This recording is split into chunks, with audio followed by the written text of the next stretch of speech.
Alt news के शरीक बानी मोहम्मद जुबैर की जमानत अर्जी खारिज कर दी गई है। अब इनकी मुश्किलों में इजाफा हो गया है। मोहम्मद जुबैर को पटियाला हाउस कोर्ट ने 14 दिनों की अदालती तहवील में भेज दिया है। दिल्ली पुलिस ने मोहम्मद जुबैर की जमानत की मुखालफत की थी। अदालत ने फैसला सुनाते हुए कहा कि दिल्ली पुलिस के जरिए की जा रही जांच के दौरान जमानत देने की कोई बुनियाद नहीं है। मोहम्मद जुबैर पर मजहबी जज्बात को भड़काने का इल्जाम है।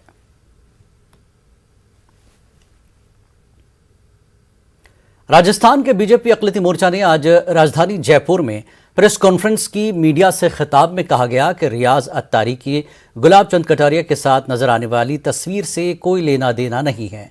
तस्वीर अब दिखाई जा रही है। यह साल 2019 में खींची गई थी। नामानिगार अरबाज अहमद ने बीजेपी अक़लियती मोर्चा के ओहदेदारों से बात की। आपको बता दें कि आज समाअत के दौरान पुलिस ने जुबैर पर 3 नई दफात शामिल की हैं।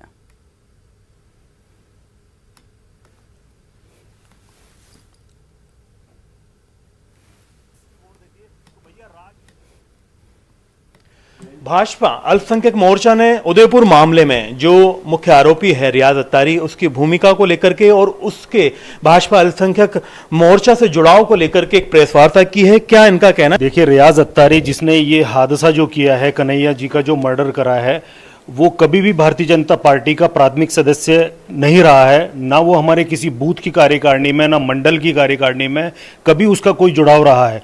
कभी वो पार्टी के किसी कार्यक्रम में अगर आया होगा तो आप ये यकीन जानिए कि सन 2013 में उसने 2611 के नंबर की जो बाइक निकलवाई, तो आप उसका इरादा, उसका मंशा जान लीजिए कि उसने आज से 8-9 साल पहले इस तरीके का नंबर निकलवाया। तो अगर वो कहीं आया भी होगा तो वो रैकी करने के हिसाब से पार्टी के कार्यक्रमों में आया होगा। अगर पार्टी का कहीं वो प्राथमिक सदस्य होता है या कोई मेंबरशिप अगर उसके पास होती, तो एक मेंबरशिप की रसीद पार्टी हमेशा देती है, जो मेरे खुद के पास भी है। ये मैं आपको दिखाना चाहूंगा कि इस तरीके की मेंबरशिप की रसीद बीजेपी के हर सदस्य के पास आपको मिलेगी। ये मेरी कम से कम 14-15 साल पुरानी एक रसीद है।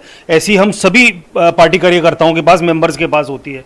तो ये मैं इसको सिरे से खारिज करता हूं कि रियाज अत्तारी कभी बीजेपी का कार्यकर्ता था। देखिए, ये एक कॉमन सी बात है कि जब से मोबाइल आया है तो हम किसी भी सेलिब्रिटी के साथ फोटो करवाते हैं और उसको फेसबुक और व्हाट्सएप पे डालते हैं। तो फोटो किसी का किसी के साथ भी हो सकता है, मगर इसका यह मतलब नहीं है कि वो बीजेपी का कार्यकर्ता था या बीजेपी से उसका कोई जुड़ाव था। इसलिए मैं सिरे से इस बात को खारिज करता हूं। आप आगे क्या करेगा मोर्चा? और पहले भी आपने सबसे पहले मांग की थी इस मामले में जल्द से जल्द जो है सजा दी जाए अपराधी। देखें, पूरे भारतवर्ष के जितने भी उलेमा है, मुस्लिम उलेमा, जितने भी भारतवर्ष के मुस्लिम संगठन है और पूरा मुस्लिम समाज, सभी ने इस घटना पर बहुत ही बड़ा आक्रोश व्यक्त किया है और सभी ने मांग की है कि इस कृत्य करने वाले व्यक्ति को कड़ी से कड़ी सजा दी जाए। और इस्लाम धर्म में तो ऐसी सजा और इस टाइप की जो घटना जो हुई है, ये कहीं पर भी ना तो कुरान में लिखा है, ना कहीं हदीस में लिखा है। और मोहम्मद साहब, आप उनके लिए, हमारे पैगंबर साहब है, उनके लिए आप कह रहे हैं, वो तो पूरी मानव जाति के लिए बात करते थे, वो केवल मुस्लिम समाज के लिए बात नहीं करते थे। तो अगर आप पैगंबर साहब के नाम से ऐसी घटना करते हैं तो उनकी जो नीतियां थी, उनका जो सामाजिक तरीके से वो विकास की सामाजिक बात सोचते थे। मोर्चे के लिए ऊपर एक जिम्मेदारी भी है कि भाई आप माइनॉरिटी को रिप्रेजेंट करते हैं। जब आपके ऊपर ही आक्षेप लग जाता है और आप विपक्ष में भी हैं, अभी तक मांग कर रहे थे, अब आप लोगों की क्या स्थिति है और किस तरह से आप लोग जो है माइनॉरिटी की छवि को लेकर के पार्टी में और पार्टी की छवि को लेकर के माइनॉरिटी में काम करेंगे? कन्हैया लाल जी को सुरक्षा न देना ये राज्य सरकार का काम था। अपनी विफलताओं को छुपाने के लिए मोर्चे पे जो आरोप लगाए जा रहे हैं ये निराधार हैं। और जो ये फोटो वायरल हो रही हैं, ये फोटो 2019 की फोटो हैं और जिनकी फोटो वायरल हो रही है उनका भारतीय जनता पार्टी अल्पसंख्यक मोर्चे से कोई लेना देना नहीं है। वो पार्टी के कार्यकर्ता नहीं है, ना ही संगठन में उनको कोई जानकारी है। वो जो झूठे आरोप ये मनगणित सरकार के द्वारा लगाए जा रहे हैं, इसकी हम निंदा करते हैं। और जिस तरह की जो घटना इस रियाज ने की है, उसको कड़ी से कड़ी सजा मिलनी चाहिए। मैं तो यही आपसे गुजारिश करता हूं कि जिस तरह से जो कार्यकर्ताओं के हमारे नाम आ रहे हैं, वो कार्यकर्ताओं का इनसे कोई संबंध नहीं है, इनसे कोई लेना देना नहीं है। भारतीय जनता पार्टी अल्पसंख्यक मोर्चा इसका कड़ी निंदा करती है। राजस्थान में पिछले 3 दिन से नेट बंद है, ज़्यादातर इलाकों में धारा 144 लागू कर दी गई। अब उसके बाद में इस पूरे घटनाक्रम में जब भाजपा से तार जुड़े होने की बात हुई थी, अब भाजपा अल्पसंख्यक मोर्चा ने साफ तौर पर प्रेस वार्ता करते हुए इस बात को पूरी तरह से खारिज कर दिया है कि जो रियाज अत्तारी इसमें मुख्य आरोपी बताया जा रहा है उसका किसी भी तरह का कोई भी ताल्लुक पार्टी से नहीं है। अरबाज अहमद, न्यूज़ 18 के लिए जयपुर से। इससे कबल कांग्रेस ने उदयपुर कत्ल मामले में बीजेपी पर संगीन इल्जामात आयद करते हुए कहा था कि बहिमाना कत्ल के मुलजिम रियाज अत्तारी के बीजेपी के साथ करीबी रवाबित रहे। कांग्रेस के तर्जुमान पवन खेड़ा ने दिल्ली में प्रेस कॉन्फ्रेंस करते हुए कहा कि रियाज अत्तारी बीजेपी के सीनियर लीडर और साबिक वजीर गुलाब चंद कटारिया के प्रोग्रामों में भी शिरकत करता रहा है। इसके साथ साथ रियाज अत्तारी बीजेपी अक़लियती मोर्चा की मीटिंग्स में भी सरगर्म रहा है।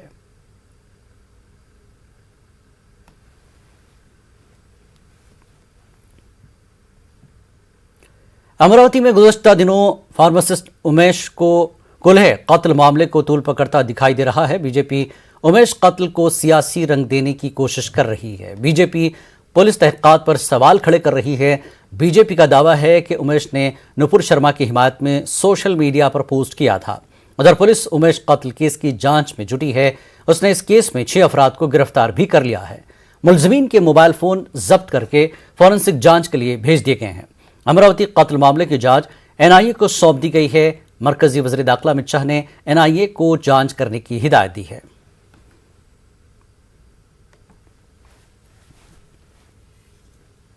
अपोजिशन की जानिब से सदर जमहूरिया के लिए उम्मीदवार यशवंत सिन्हा आज हैदराबाद के दौरे पर हैं। हैदराबाद में टीआरएस की जानिब से यशवंत सिन्हा के इस्तकबाल के लिए प्रोग्राम का इनेकाद किया गया। प्रोग्राम से खिताब करते हुए तेलंगाना के वज़ीर आला केसीआर ने यशवंत सिन्हा की हिमायत की बात कही है। वहीं मरकजी हुकूमत की खामियों पर भी इजहार ख्याल किया। केसीआर ने वज़ीर आज़म को भी तनकीद का निशाना बनाते हुए कहा कि वज़ीर आज़म सिर्फ गला फाड़ फाड़ कर चिल्लाते हैं, सिर्फ झूठ बोलते हैं, सच क्या है उन्हें पता ही नहीं है। आज के हमारे जो प्रधानमंत्री है वो आज हैदराबाद आने वाले हैं, 2 दिन के लिए यहां रहने वाले हैं।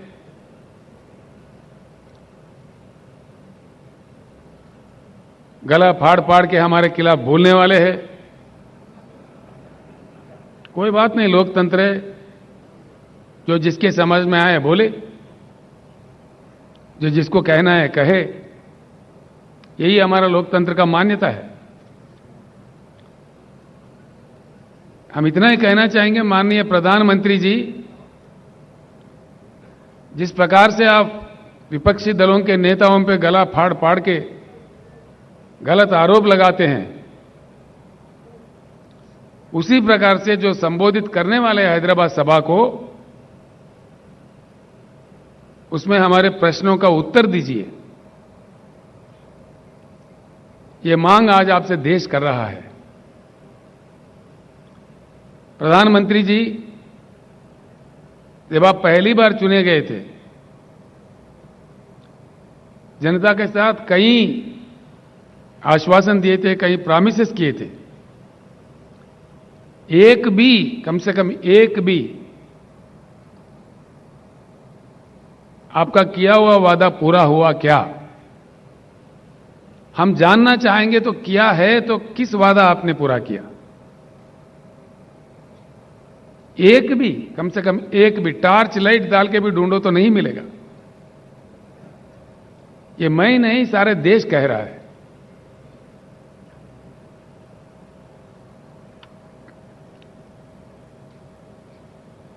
आप समझते हैं आपसे बड़ा बुद्धिशाली कोई है ही नहीं। ठीक बात है। किसानों के बारे में, जो हमारे देश का बहुत बड़ा हिस्सा है, देश के अन्नदाता है, आपने कह दिया कि किसान का इनकम डबल करेंगे। डबल तो हुआ ही नहीं, खर्चा डबल हुआ जरूर। आपने जिस प्रकार से डीजल बढ़ा दिए, पेट्रोल बढ़ा दिए, बिजली का कीमत बढ़ा दिए, खाद का कीमत बढ़ा दिए, उससे इन्वेस्टमेंट डबल जरूर हो गया है। भले ही मैं हैदराबाद से कह रहा हूं कि हिंदुस्तान के हर किसान ये बात जानता है वो उनका पर्सनल एक्सपीरियंस है। और आपने जिस प्रकार से 3 बिल लाए हैं खेती किसानी को लेकर के,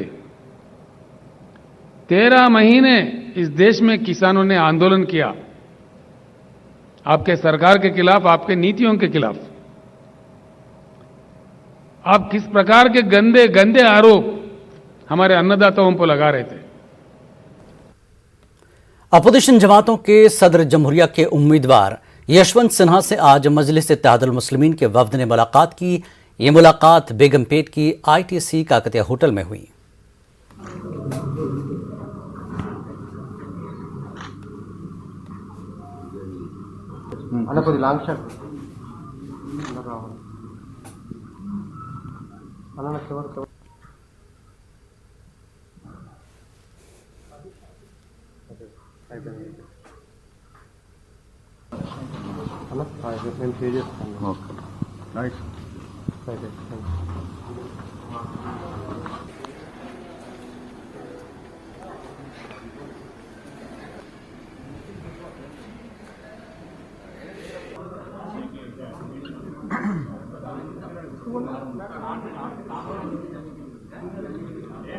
हाँ सर, आतिश के महाराष्ट्र पर ऐसे तो बीजेपी का कब्जा हो गया है, मगर अब भी बहुत से पेच अटके हुए हैं। कांग्रेस ने असेंबली स्पीकर को लेकर सवाल उठाया है। कांग्रेस का कहना है कि जब असेंबली स्पीकर का मामला सुप्रीम कोर्ट में ज़ेरे इल्तवा है तो फिर स्पीकर का इंतखाब कैसे किया जा सकता है। कांग्रेस ने लॉ बोर्ड के प्रिंसिपल सेक्रेटरी को एक खत लिखकर अपनी शिकायत दर्ज कराई है।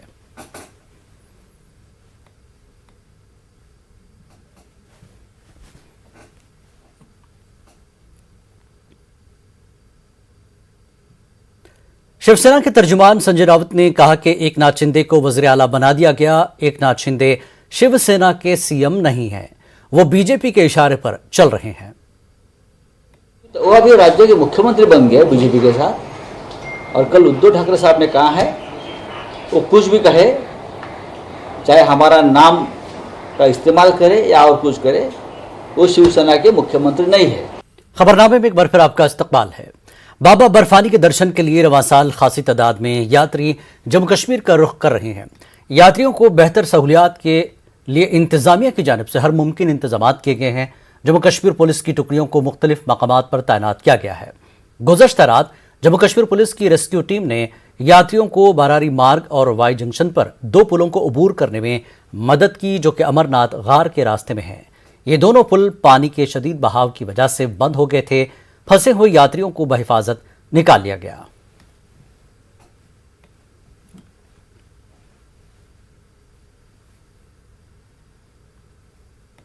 मुल्क में कोरोना के एक्टिव मामलों की तादाद में मुसलसल इजाफा हो रहा है। ताज़ा आदादोशुमार के मुताबिक एक्टिव मामलों की तादाद 1,09,000 से तजावुज़ कर गई है।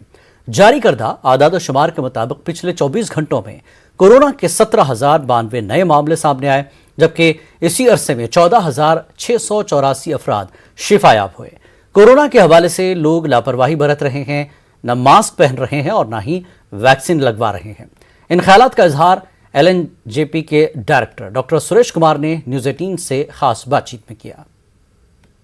के केसेस लगातार बढ़ते जा रहे हैं, कितना खतरा है और किस तरीके से केसेस बढ़ रहे हैं, इस पर ज्यादा बातचीत करने के लिए मेरे साथ LNJP के डायरेक्टर डॉक्टर सुरेश कुमार है। मैं आपसे जानना चाहूंगी, लगातार केसेस बढ़ रहे हैं, पहले से ग्राफ जो है थोड़ा बढ़त की ओर गया है, इसको किस तरीके से देख रहे हैं, कितना खतरा है? देखिए, जब भी नए नए वेरिएंट आते हैं तो ट्रांसमिशन रेट, पॉजिटिविटी बढ़ती है। इस बार भी हमने देखा कि जो ओमिक्रॉन के सब वेरिएंट हैं, अभी उसके कुछ मामले दिल्ली में देखने को मिले हैं और देश के दूसरे भागों में भी ओमिक्रॉन के सब वेरिएंट डिटेक्ट हुए हैं।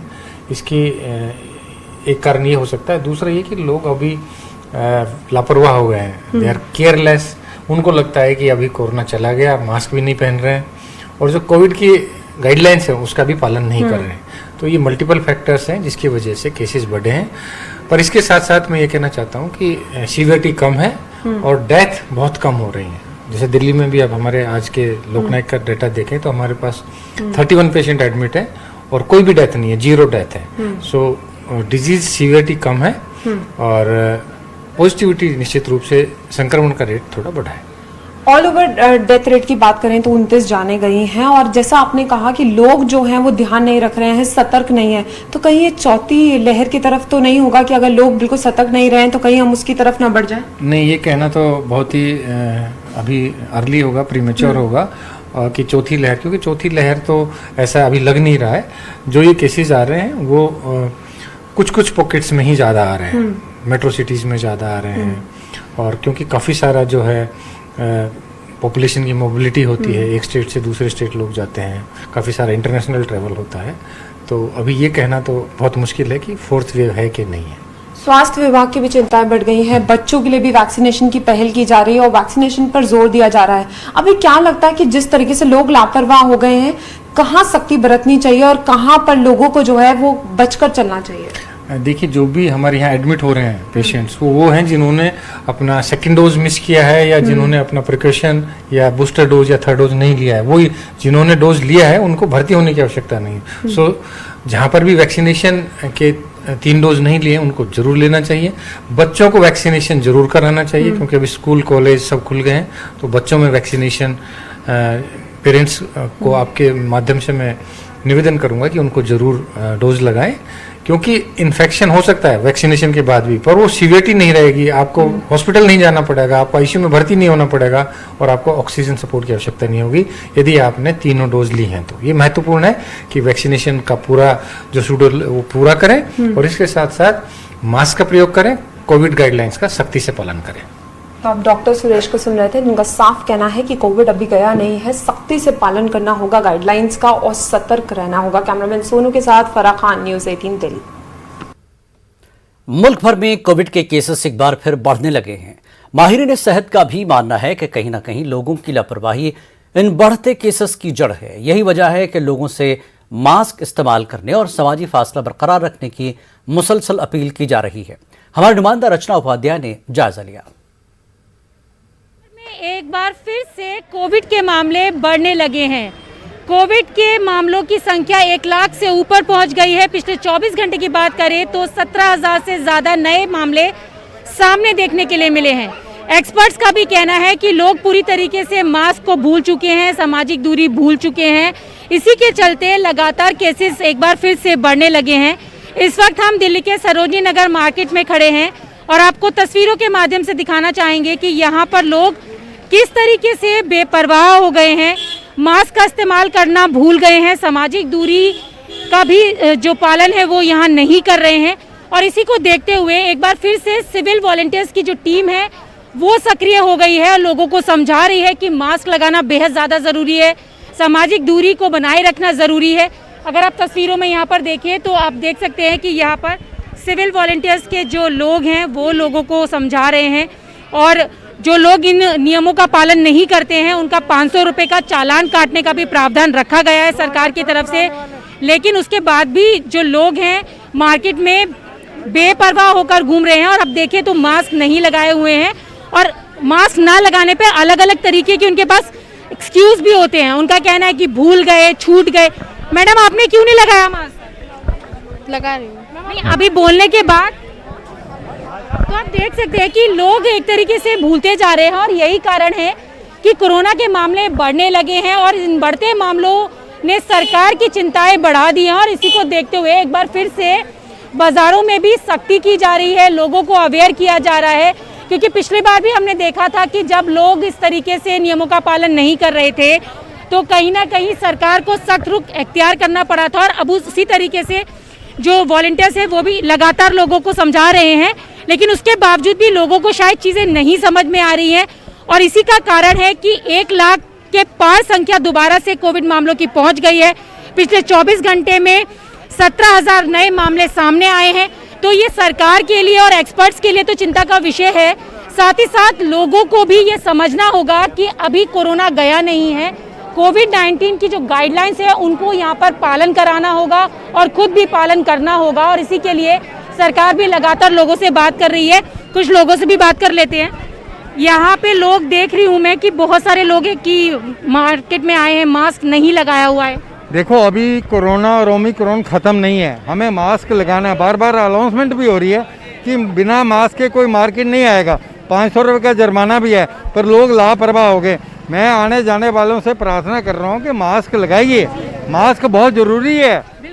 मास्क जरूरी है, लेकिन मैं आपको कुछ लोग ऐसे भी दिखाना चाहूंगी जो मास्क लगाना शायद जरूरी नहीं समझते। आप बताइए, आपने मास्क नहीं लगाया, शॉपिंग करने आप आई हैं, आपको पता नहीं जरूरी है? जी एक सेकंड, मैंने मास्क आप बताइए इन्होंने भाई ढूंढ नहीं तो मार्केट में आपको लगता नहीं कि जरूरी है? अभी 3 बार बोल रहे हैं इनको। बट यहाँ आप देख सकते हैं कि समझाने के बावजूद भी लोग लगाने के लिए तैयार नहीं है, और ऐसे ही बेपरवाह जो लोग हैं, लापरवाह लोग हैं, उनके चलते ही कोविड के मामले सामने बढ़ रहे हैं। सिविल वॉलंटियर्स की टीम लगातार लोगों को समझा रही है, लेकिन जिन लोगों को मास्क नहीं लगाना है उन्हें शायद चीजें नहीं समझ में आ रही हैं। ऐसे में जरूरी हो जाता है कि लोगों को समझना होगा और अपनी जिम्मेदारी समझते हुए कोविड को कम करने के लिए कोविड-19 का जो प्रोटोकॉल की गाइडलाइंस है उनका पालन करना होगा, तभी बढ़ते हुए कोरोना के मामलों में कमी देखने के लिए मिलेगी। कैमरा पर्सन बीनू के साथ रचना, न्यूज़ 18 दिल्ली। मानसून के इब्तिदाई दिनों को बीमारियों का मौसम कहा जाता है, खासतौर पर जब लोग कोरोना के बाद की सूरत हाल से ज्यादा लड़ रहे हों। रांची में न्यूज़ 18 के नुमाइंदे संजय कुमार सिन्हा ने उन लोगों से बात की जो फिटनेस को पसंद करते हैं। मानसून के महीने में बीमारियां आम बात है, खासकर जब बारिश का महीना शुरुआती दिनों में होता है तब परेशानियां बढ़ जाती है। लेकिन अगर आपको इनसे बचना है, खुद को फिट बनाए रखना है, तो आपको पसीना बहाना होगा। और हम इस समय मौजूद हैं राजधानी के एक पार्क में, जहां ओपन जिम में कई लोग पसीना बहा रहे हैं। और आप देख रहे हैं कि मैडम, ये जो मानसून का महीना है, खुद को फिट बनाए रखना कितनी चुनौती है। एक्चुअली इस समय बैक्टीरियल इन्फेक्शन का भी बहुत ज़्यादा चांसेस रहता है, तो इसलिए आपको काफ़ी जी तोड़ मेहनत करनी पड़ती है सुबह को। अदरवाइज आप फिट रहना पॉसिबल नहीं, क्योंकि आप मेडिसिन पर डिपेंड रह ही नहीं सकते। जब तक इंटरनल फिटनेस नहीं रहे आदमी का, उसके लिए आपको जिमिंग, वॉकिंग ये बहुत ज़रूरी है। बिल्कुल, मेडिसिन पर जो डिपेंडेंसी है उससे थोड़ा दूर होना होगा और इंटरनल पावर को बढ़ाना होगा। सर, आप इंटरनल पावर बढ़ा रहे हैं? जी, एक्चुअली क्या है कि I am about 62 years old, but I am every day I am walking and gymming to avoid to take extra medicine. बिल्कुल, तो यहाँ पर लोग देख रहे हैं कि लगातार जहाँ तक नजरें जाएंगी आपकी, लोग एकदम जिम में पसीना बहा रहे हैं।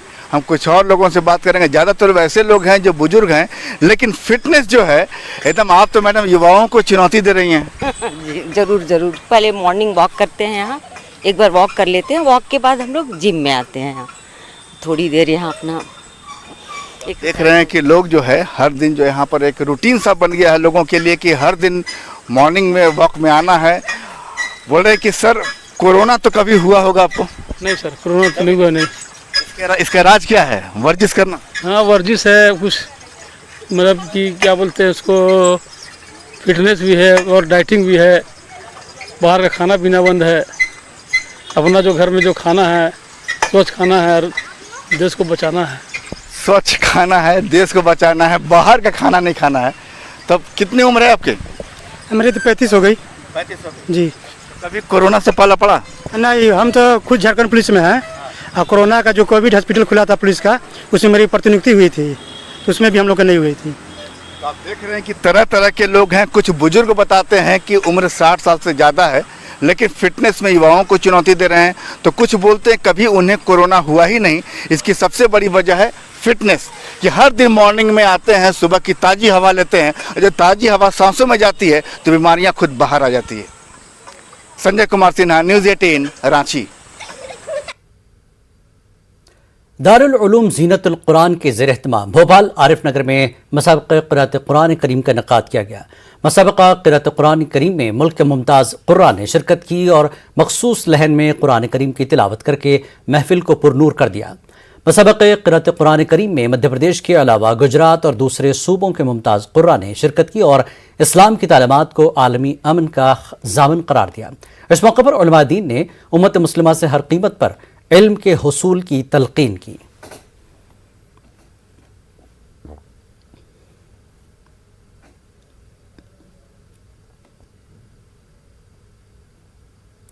मध्य प्रदेश की सियासत में बीजेपी हार्ड हिंदुत्व तो कांग्रेस के सॉफ्ट हिंदुत्व के नुक्ते नजर से तो सभी वाकिफ थे, मगर इस बार के बल्दियाती इंतखाबात में हिंदू लीडरान की बात तो छोड़िए, सियासी पार्टियों के मुस्लिम उम्मीदवार भी हिंदुत्व की राह के जरिए अपनी इंतखाबी मुहिम को पार लगाना चाहते हैं।